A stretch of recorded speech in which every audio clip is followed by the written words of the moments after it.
안녕하세요. 성도님 여러분, 안녕하세요. 오늘부터 칼빈의 5대 교리에 대해서 공부해 보도록 하겠습니다. 그럼 먼저 칼빈의 5대 교리가 무엇인지, 그리고 교리가 무엇인지를 먼저 짚고 넘어가겠습니다. 여러분, 교리가 무엇일까요? 왜 만들어졌을까요? 그것은 어, 이단에 대항하여 기독교 진리를 바로 교육하기 위해서 만들어졌습니다. 어, 기독교 역사에 유명한 네 가지 공예를 먼저 말씀드리고 가도록 하겠습니다. 표에 나타난 것처럼 이렇게 네 개의 공예가 있는데요. 이러한 공예를 통해서 그리스도의 영원한 신성을 부정한 아리안주를 이단으로 정죄하기도 하였고, 니케아에서 선포한 기독론을 재확인하기도 하였고, 또한 그리스도의 인성과 신성을 분리하려고 했던 네스토리우스주의를 이단으로 정죄하게 되었으며, 예수님은 완전한 하나님, 완전한 사람인 것을 선포해냈습니다. 이렇게 공예는 공예를 통해서 교리라는 것이 만들어지게 된 것입니다. 따라서 현재를 살아가는 우리들도 믿음의 선진들이 만든 이러한 교리를 잘 공부하면 건강한 신앙생활을 하고 더 믿음이 성장할 수가 있습니다. 세월을 흘러서 17세기에 테오도르 베자, 칼빈의 후예인 테오도르 베자에게 배웠던 아르미안스는 목사 안수를 받고 나서 하느님의 절대적인 구원에 대해서 자신이 배웠던 신학을 비판하게 됩니다. 그동안 배웠던 칼빈주의가 오류가 있었던 것을 주장했던 것이죠. 그래서 이 과정에서 아르미안스는 점차적으로 하나님의 무조건적 선택이까지 의심을 품게 되었고, 이것을 1604년 자신이 감추고 있었던 자신의 자유의지에 대한 예제의정론까지 드러내면서 결국 칼빈의 후에 개혁주의자인 호마루스와 직접적으로 논쟁하는 계기가 되고 맙니다. 1604년 10월 31일 호마루스가 주장한 인간의 창조, 타락, 그리고 구원에 대한 하나님의 주권을 에 대한 비판을 하면서 아르미안스는 대립하게 되었는데, 이것은 당시에 온 교회에 초미의 관심이 이루어졌다고 합니다. 1609년 결국 아르미안스는 죽고 말지만 이 논쟁은 계속해서 이어졌고, 이것은 아르미안스의 후예, 그리고 칼빈과 호마루스의 후예들에 이어서 계속해서 논쟁거리가 됩니다. 이들은 항의서를 제출하게 됩니다. 칼빈에 대한 항의를 한다는 것이죠. 그래서 이들을 항론파라고 부릅니다. 항론파의 주장은 다음과 같습니다. A부터 E까지 5가지의 주장인데요. A. 하나님은 세상이 창조되기 전에 예수 그리스도를 믿고 구원받게 될 인간들을 작정하셨다. B. 예수 그리스도의 구속사역은 모든 인간들을 위한 것이다. C. 인간은 스스로 구원을 받을 수 없으며 성령을 통하여 거듭날 수 있다. D. 그러나 하나님이 베푸신 은혜는 인간이 저항할 수 있는 은혜이다. 2. 성도의 견해에 대한 이해는 분명하지 않기 때문에 성경의 깊은 판단이 필요하다. 바로 이렇게 5가지를 주장하였는데요. 얼핏 보면 이것은 오류가 없어 보이지만 사실 큰 문제가 있는 선포입니다. 특히 C는 문제가 없어 보일 수도 있습니다. 그러나 뒤로 이어지는 맥락을 본다면 그것은 굉장히 잘 알아야 할 필요가 있습니다. 이것은 앞으로 좀 더 칼빈의 5대 교리를 깊이 공부해 보면서 알아보도록 하겠습니다. 계속된 아르미니스의 논쟁은 계속해서 이 갈등 때문에 이렇게 호메로스를 중시한 칼빈의 후예자와 아르미니스의 후예들이 반항의서와 항의서의 논쟁이 붙게 됩니다. 바로 이것은 도르트의 일을 통해서 알려지게 됩니다.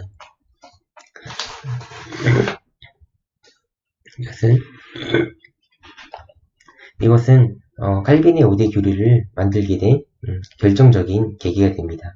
이것은 칼빈이 5가지로 정리한 것은 아니지만 칼빈이 기독교 강의를 통하여 이전에 선포했던 내용들을 더 알기 쉽게, 그리고 아르미니스의 잘못된 견해를 반박하면서 5가지로 정리를 했던 것이죠. 앞으로 이렇게 정리된 칼빈의 5대 교리를 공부해 보고자 하는 것입니다. 제목에서 말하고 있는 5대 교리가 무엇인지 살펴보면요, 이것 같습니다. 칼빈이 주장한 5가지 교리는 인간의 전적 부패, 무조건적 선택, 제한 속죄, 불강력적 은혜, 그리고 성도의 견인, 이 5가지를 말하는데, 신앙생활을 오래 하신 분들은 너무나 당연한 이야기 아닌가? 이렇게 생각하실 수도 있습니다. 하지만 이 안에는 우리를 향한 하나님의 큰 사랑이 담겨 있습니다. 학론파의 주장과 분별하기 위해서 이것을 소제목을 저는 이렇게 하라고 합니다.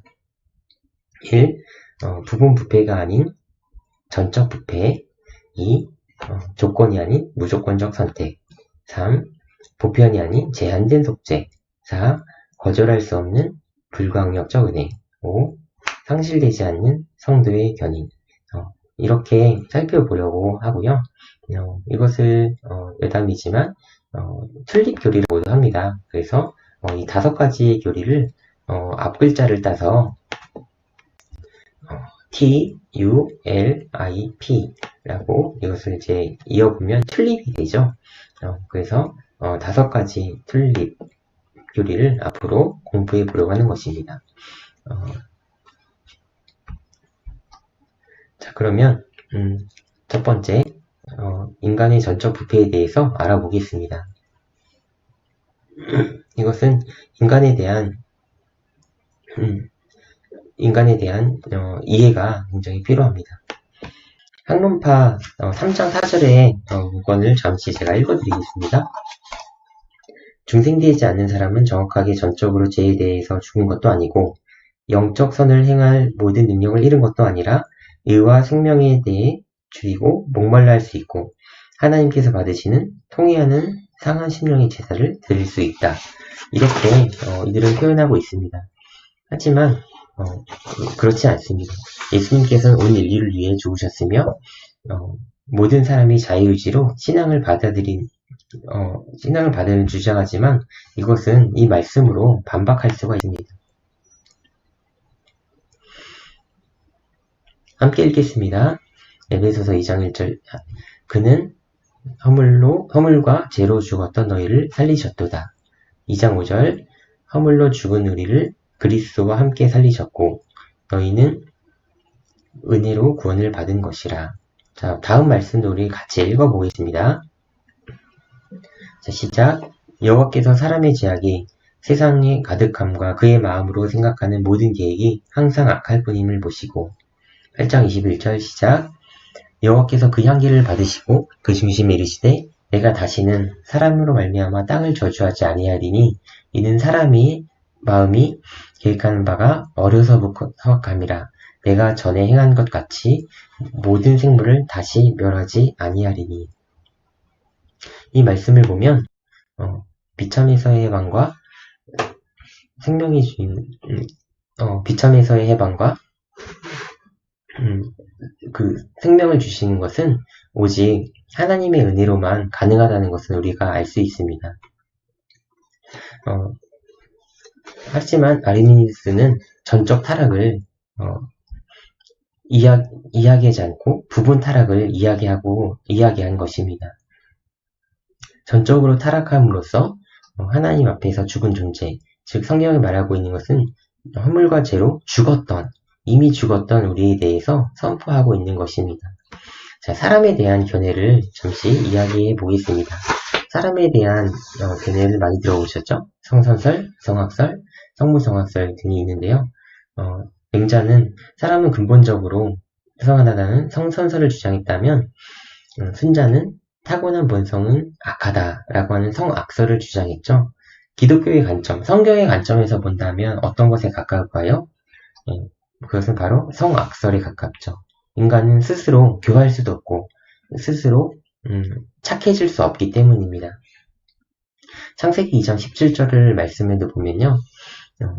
여호와 하나님께서 각종 나무의 열매는 의미로 먹되 선악은 알게 하는 나무의 열매는 먹지 말라고 하셨습니다.